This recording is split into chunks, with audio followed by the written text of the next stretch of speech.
বলতেছেন না আয়েশা, তিনটা জায়গায় কেউ কাউকে মনে রাখবে না।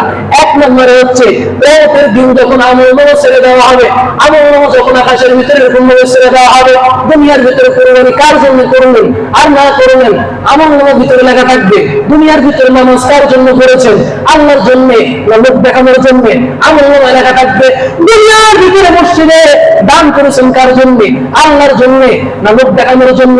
আমল নামা লেখা থাকবে।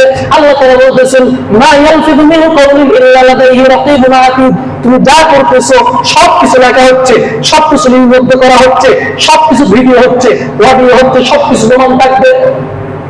মানুষগুলো দেখে বলবে মা লিহাযাল কিতাব লা ইউগাদিরু সাগীরাতাও ওয়ালা কাবীরাতাও ইল্লা আহসাহা ওয়া ওয়াজাদু মা আমিলু হাদিরা। তারা বলবে হায় হায়, এ কেমন আমলনামা, সব দিকে লেখা আছে। দুনিয়ার কেউ জানতো না, ঘরের ভিতরে অন্ধকার, কেউ ছিল না, আমি একা গোনা করছি, এটাও দেখে লেখা আছে। দুনিয়া কেউ জানতো না, টেবিলের উপর থেকে খাতাটা নিচে নামে একটা সাইন দিয়ে ঘুষ নিয়েছে 10 লাখ 12 লাখ, এটাও দেখে লেখা আছে। দুনিয়ার কেউ জানতো না, গভীর রজনীতে মানুষকে বন জঙ্গলে নিয়ে গিয়ে তাকে নির্মমভাবে হত্যা করেছি, দেখছি, এটাও লেখা আছে। কিয়ামতের দিন 3 শ্রেণীর মানুষ হবে, সেই সময় 3টা সময় কেউ কাউকে মনে রাখবে না।